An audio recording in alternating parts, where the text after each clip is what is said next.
अपना विषय प्रस्तुत करने जा रही हूँ, जिसका विषय है उत्तर प्रदेश की लोक कला, लोक चित्र व लोकगीत। यहाँ मैं आप सभी को पहले यह बताना चाहती हूँ कि लोक चित्र व लोकगीत होते क्या है या लोक का अर्थ क्या होता है। तो पहले आप ये देखिए कि लोक क्या है। लोक के अर्थ के संबंध में हम लोग सामान्य सुन लेते हैं, वेदों में भी, जैसे पृथ्वी लोक और धरती लोक, स्वर्ग लोक। तो लोक है एक जन सामान्य का वर्ग, अर्थात वेदों में तो सिर्फ स्वर्ग लोक और पृथ्वी लोक और धरती लोक ये सब कहा गया है, किंतु एक शिक्षित समाज से भिन्न जो जन समाज है उसे हम लोक की संज्ञा देते हैं। तो इसके अर्थ में हम कहते हैं कि एक श्लोक भी है, अतोस्ति लोके वेदिका कथिता पुरुषोत्तमा। महाभारत के आदि पर्व में लोक शब्द सामान्य जनता के अर्थ में प्रयुक्त हुआ है। लोक की व्यापकता को पहचान कर महर्षि वेदव्यास का कहना है, प्रत्यक्षदर्शी लोका नाम सर्वदर्शी भवने नरा।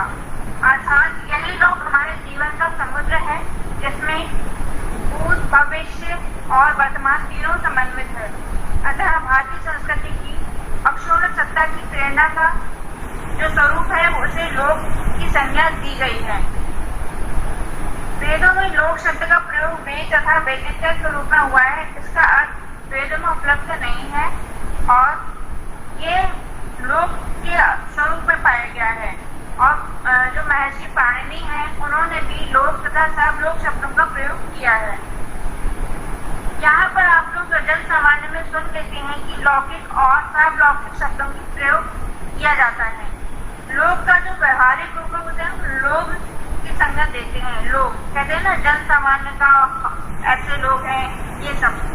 तो लोक शब्द संस्कृत के लोक दर्शन धातु में धन प्रत्यय युक्त करके निष्पन्न हुआ है। इसका अर्थ है देखना, अर्थात देखने में समझ जीव लोक है, यानी कि जितना जन समुदाय मनुष्य प्राणी मात्र जितने भी दिखाई देते हैं वो सब लोक के अंतर्गत आते हैं। अब हम देख लेते हैं कि इसको अंग्रेजी में फोक की संज्ञा दी गई है, जैसे हम फोक आर्ट के नाम से जानते हैं। तो अब इसका हमने अर्थ समझ लिया। अब देखिए इसको प्राचीन काल के स्वरूप में देखा जाता है।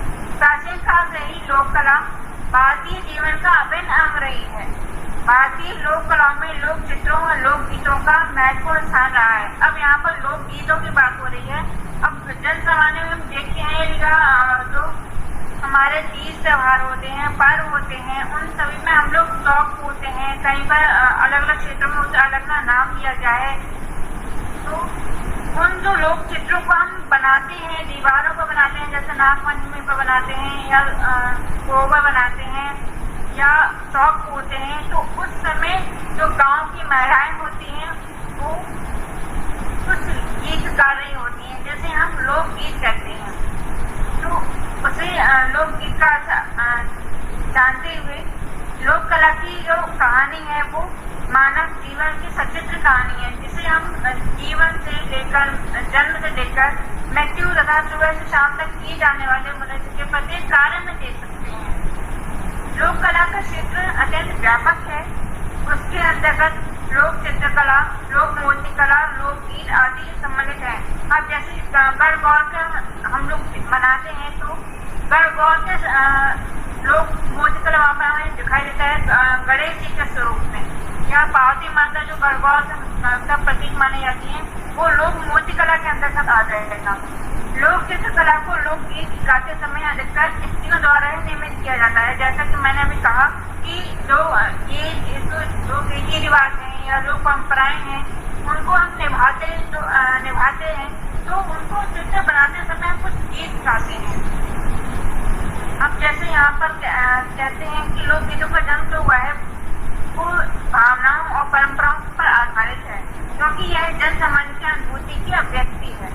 लोक चित्र व लोकगीत कला को जीवित रखने तथा आगे बढ़ाने के लिए भारतीय लोकगीतों को बनाने के लिए भारतीय स्त्रियों को इसका श्रेय दिया जाता है, जो प्राचीन काल से आज तक भारतीय संस्कारों एवं परंपराओं को जीवित रखने का एक महत्वपूर्ण अंग है। लोक चित्र व लोकगीत की प्राचीन परंपरा को पोषण एवं संरक्षण जो है वो स्त्रियों द्वारा ही प्रदान किया जाता है।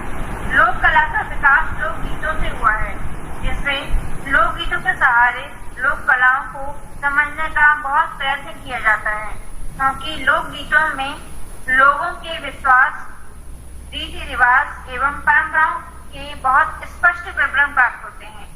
लोक जीवन में अगणित अवसरों पर कला कृतियां बनाई जाती हैं एवं गीतों के साथ साथ उनका चित्रों का निर्माण किया जाता है। ऐसी अवस्था में दोनों एक दूसरे की पूरक हो जाती हैं, अर्थात लोक कला और लोकगीत दोनों ही एक दूसरे के पूरक हैं। ऐसे बहुत से कम उदाहरण प्राप्त होते हैं जिनके साथ लोकगीत ना जुड़ा हो। लोक का गीत जीवन का अपना गीत होता है। लोकगीत में जीवन स्वयं गाता है, अर्थात जैसे हम जो चित्र बनाते हैं तो उसमें हम देखते हैं जीवन के कुछ चित्र बनाए जाते हैं, जैसे कि कोवर है तो कोवर उत्तर प्रदेश के पूरब की साइड बनाया जाता है, तो वहाँ पर जीवन की जैसे कुछ प्रतीक चिन्ह होते हैं उनको बनाया जाता है। जैसे मोर है वो पुरुष का प्रतीक है और इस स्वास्तिक है वो चक्र का प्रतीक है। इस तरह इनको चित्रित किया जाता है। उत्तर प्रदेश की लोक चित्रकला में परंपरा लोकगीतों में सुरक्षित है। भारतीय संस्कृति में प्राय सभी अलंकरणों एवं लोक चित्रों को बनाने में कोई न कोई गीत अवश्य गाया जाता है। इन लोक गीतों में लोक चित्रों की ऐतिहासिक व शास्त्रीय पृष्ठभूमि सम्मिलित होती है। ये गीत छोटे छोटे होते हैं। इसमें संस्कार, गीत, ऋतु, श्रम तथा देवी देवताओं के गीत सम्मिलित हैं। दूसरे वे गीत होते हैं जो गेता तो अवश्य है, परंतु उनमें कथा का विस्तार के साथ वर्णन किया जाता है, अर्थात ये गाने वाले जो है पर इन्हें लोक गाथा के नाम से जाना जाता है, यानी कि इनमें कहानी होती है। प्रथम प्रकार के गीतों को लोकगीत तथा दूसरे प्रकार के गीतों को लोक गाथा कहा जाता है। भारतीय लोक जीवन में प्राचीन काल से ही धरती के प्रति पूजा का भाव रहा है। भारत में लोकगीतों की परंपरा मौलिक होने के निरंतर प्रगतिशील है, किंतु आज लोक कला की परंपरा भौतिक साधनों पर निर्भर होने के कारण भिन्न माध्यमों में परिवर्तित हो चुकी है। किंतु भारत में लोकगीत लोक चित्रकला में धर्म के दर्शन प्राप्त होते हैं। हम देखते हैं कि जैसे नागपंचमी है, कोवर है, चौक पूर्णा है या अन्य जो लोक चित्रकलाएं हैं उनमें धर्म के दर्शन होते हैं, यानी कि जैसे नाग देवता है तो वो धर्म से संबंधित है या कोवर है वो धर्म से संबंधित है, उसमें दर्शन आ जाता है। लोकगीत व्यक्ति के अंतर मन के विचारों से निकालकर संगीत के रूप में प्रकट होती है। भारत की प्राचीन सभ्यता के क्रमिक विकास ने आदिकाल से ही मनुष्य में प्रत्येक उत्सव पर व निश्चित मुहूर्त पर अवसर पर दिन में उत्साह मनाने का आयोजन किया जाता है।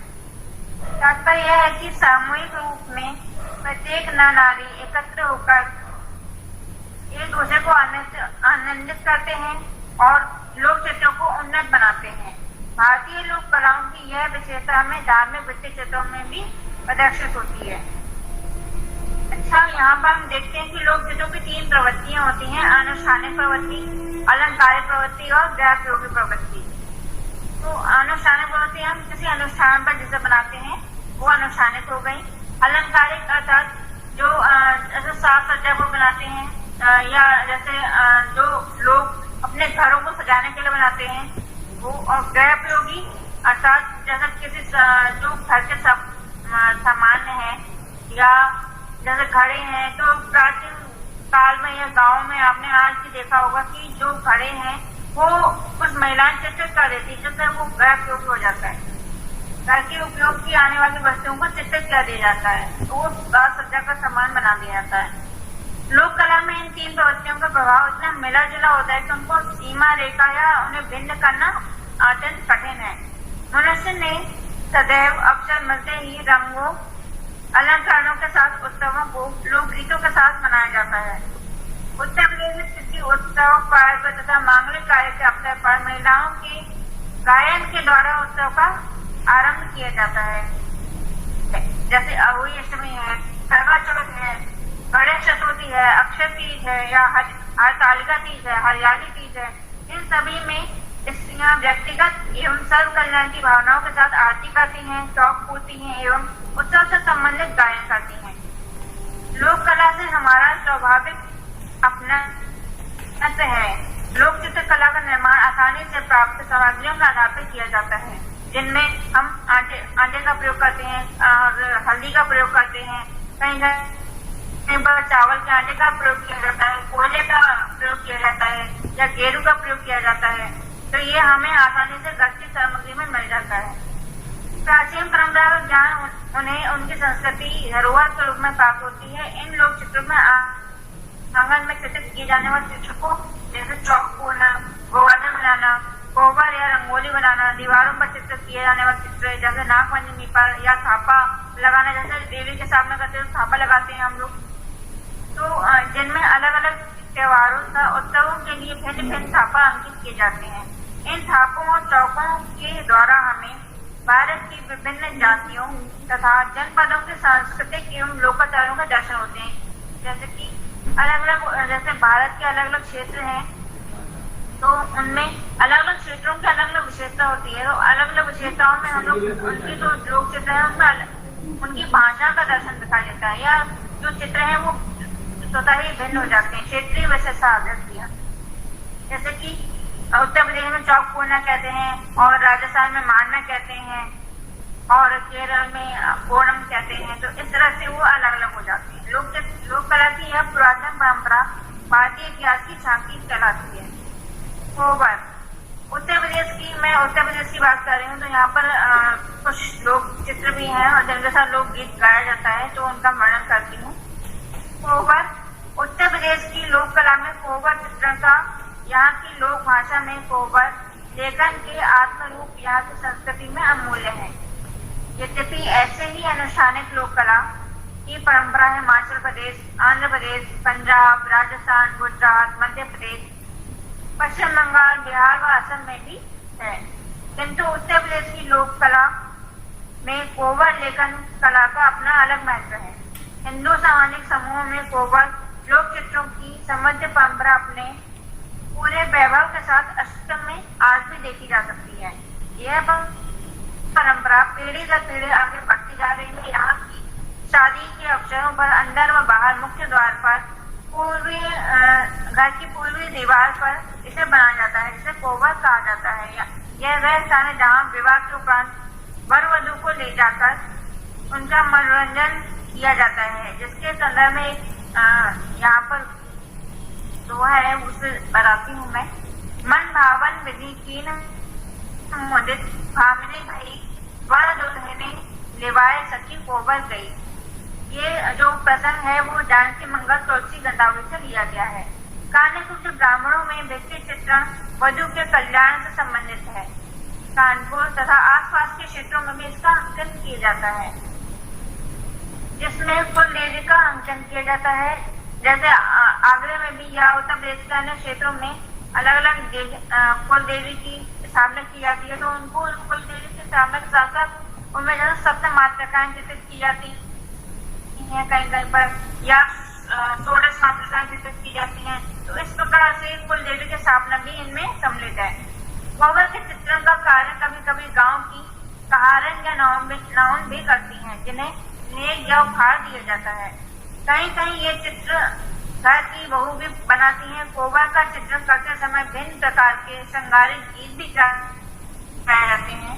कोबर को ऐसे स्थान पर एवं शुभ मुहूर्त निकालवा कर बनाया जाता है जहाँ सब लोग आते जाते ना हो, या सोना दुर्गा का कोई डर ना रहे। कोबर को प्राय घर की पूर्वी भाग में पूर्वी दीवार पर बनाने का प्रचलन है, जैसा कि मैं पूर्व में बता चुकी हूँ। इसमें पशु पक्षी, सुहाग का सामान, केले, आम, सुपारी आदि वृक्षों के फल सहित कमल की बेल, पत्ते, विभिन्न प्रकार के सुंदर लुभावने पशु पक्षी, सूर्य, चंद्र, तारे इत्यादि बनाए जाते हैं। नाग पंचमी। अब कोबर के पश्चात नाग पंचमी हम देखते हैं। जन जमाने में इसका बहुत महत्व है। नाग पूजा अत्यंत प्राचीन लोक चित्रण है। हिंदू संस्कृति में यह महत्वपूर्ण प्रतीक है। जैसे इसे जो नाग का प्रतीक है उसे अन्य धर्मों में भी देखा जा सकता है, जैसे शैव, वैष्णव, जैन तथा बौद्ध आदि सभी धर्मों में नाग की महत्ता के कारण लोक जीवन में भी इसकी प्रसिद्धि है। श्रावण शुक्ल की पंचमी को मनाए जाने वाले उत्सव को नाग पंचमी कहा जाता है। इस चित्र को धार्मिक पृष्ठभूमि में बनाया जाता है। नाग का लोक चित्र उत्तर प्रदेश में अधिक लोकप्रिय है।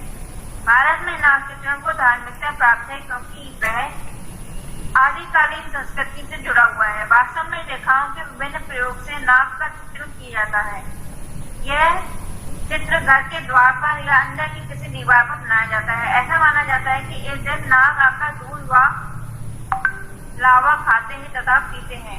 नाग पूजा करते समय अपने कल्याण के साथ सभी के मंगल की कामना की जाती है और इसी संदर्भ में एक लोकगीत है, नाग बाड़े नागन बाड़े, नाग के साथ बुआ बाड़े, भैया बाड़े बहना बाड़े, ओके पीछे हम लोग बाड़े, ये अवधि में गाया गया है। पूजा के बाद इस चित्र को पूरे साल भर मिटाया नहीं जाता। इसमें अपने परिवार के साथ नाग के परिवार की भी मंगल कामना की जाती है। नाग का चित्र हमारे समाज में प्रतीकात्मक महत्व भी रखता है।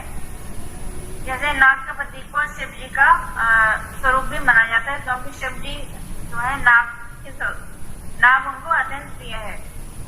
गोदना चित्रण, अब उत्तर प्रदेश में गोदना का भी अत्यंत महत्व है। गोदना लोक चित्रकला की प्राचीन पौराणिक विधा है। उत्तर प्रदेश की लोक संस्कृति में एक लोक पर्व के रूप में मनाया जाता है। इस पर स्त्रियां गाय के गोबर से चित्रण करती हैं। इस प्रकार का लोक चित्रण कार्तिक मास में दीपावली के दूसरे या तीसरे दिन कार्तिक शुक्ल प्रतिपदा को मनाया जाने वाला त्योहार गोवर्धन पूजा के नाम से जाना जाता है। इस त्योहार पर ग्रामीण स्त्रियां व्रत रखती हैं। यह भाई दूज का भी त्योहार होता है जिसमें इंद्र के मत को दूर करने की समाहित है। उत्तर प्रदेश में इस पूजा का चित्र या सामाजिक एवं सांस्कृतिक प्रयोजन किया जाता है।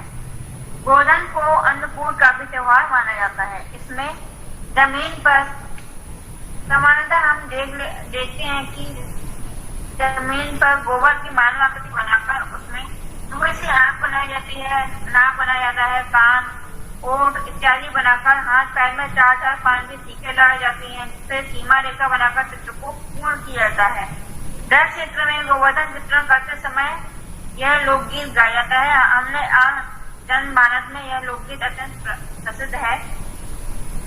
श्री गोवर्धन महाराज त्योरे माथे मुकुट विराज रहो, तो पे पान चढ़े और फूल चढ़े दूध की धार, माथे में मुकुट विराज रहो, कानन में कुंडल पहन रहो, घोड़ी को हीरा लाल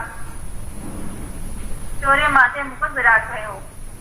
7 कोस की दंड परिक्रमा चक्रेश्वर विश्राम, त्योरे माथे मुकुट विराज रहो। यह लोकगीत जन समाने में अधिकतर गाया जाता है। इसी गोबर से बने अर्चना के चारों ओर स्त्रियां अपने अपने पूजा का सामान लेकर पूजा करती हैं। कहीं कहीं गोबर से स्वास्थ्य करने का भी प्रचलन है। अब है चौक पूर्णा। हमारे देश में चौक पूर्णा की प्राचीन परंपरा रही है। जन्म से लेकर मृत्यु पर्यंत होने वाले सांस्कृतिक लोकाचारों के उपलक्ष्य में बनाई जाने वाली लोक पद्धतियां इसके अंतर्गत आती हैं। यद्यपि भारत में चौक पूर्णा एक महत्वपूर्ण एवं पारंपरिक लोक चित्र है। भारत के अनेकों क्षेत्रों में लोक संस्कृति के उकेरने का यह सहज, सरल एवं लोकप्रिय आलेखन है। उत्तर प्रदेश में प्राय प्रत्येक मांगलिक अवसरों पर घर को या पूजा स्थान पर इस को गोबर से लीपकर और उसके ऊपर आटे में हल्दी मिलाकर कुछ आकृतियां बनाई जाती हैं और उनमें त्रिभुज की आकृतियां, वर्ग की आकृतियां समाहित होती हैं। चौक पूर्णा जन प्राचीन लोकप्रिय परंपरा है। बौद्ध धर्म में इस अलंकरण का प्रश्न था। यद्यपि अवधि क्षेत्र में घर को सजाने संवारने का यह प्रिय लोक चित्र मनाया जाता है। लोक चित्र जो है यह चौक पूर्णे पर लोकगीत भी गाया जाता है। गोस्वामी तुलसीदास ने रामचरितमानस में चौक रचने का सुंदर वर्णन किया है। रचहु मंजू मणि चौके चारू, कहु बनावन बेगी उजारू। यह अयोध्या कांड से उद्धृत है। पीठी शुक्ल सुगंध सिंचाई गजमनी रची बहुत चौक पुराई, यह उत्तरकांड से दिया गया है। चौक पुराई एक लोकप्रिय चित्र है, इसके अनेक अवसर होते हैं। चौक पुराई एक मांगलिक अलंकरण के स्वरूप में बनाया जाता है, इसलिए सब प्रकार के मंगल कामना, सुख, कल्याण इत्यादि को ध्यान में रखकर स्त्रियां चौक पूजती हैं। चौक पुराई के समय जो गीत गाया जाता है उससे प्रयोजन भी स्पष्ट हो जाता है। अब यहाँ पर चौक होने के पश्चात एक सबसे ज्यादा आप लोग देखते होंगे एक हाथ का थापा लगाना। तो थापा एक प्राचीनतम और प्रचलित लोक कला है जो अनादिकाल से चली आ रही है। मानव जीवन के निरंतर विकास के साथ साथ यह एक प्रथा भी विकसित होती रही है। थापा या पंचांगुली चित्रण की ऐतिहासिक एवं सांस्कृतिक परंपरा है। जैसे इसको किस तरह से बनाया जाता है, इसको हाथ के प्रयोग से बनाया जाता है, जैसे हाथ की 5 उंगलियां, और जो सामग्री होती है उसमें आटा है, हल्दी है या चावल का आटा भी मिलाया जाता है, जिसे एप्पन बोलते हैं। ऐतिहासिक एवं सांस्कृतिक परंपरा है और यह एक ऐसा लोक चित्रण है जिसके अवसर वर्ष भर आते रहते हैं। किसी भी मांगलिक पर्व, विवाह, कथा, उत्सव, त्योहार, नवदुर्गा, इन सभी में इसका थापा चित्रण किया जाता है।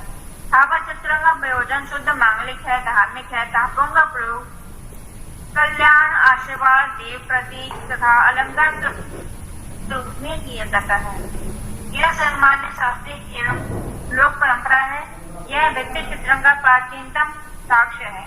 इस प्रकार कहा जा सकता है कि किसी भी देश की कला संस्कृति इतनी समृद्ध नहीं है जितने की भारतीय संस्कृति की है। भारतीय लोक कला संस्कृति को समझने के लिए उपयुक्त है। अतः भारतवर्ष की लोक कला के लोग की भारतीय संस्कृति की आधारशिला कहे जा सकते हैं।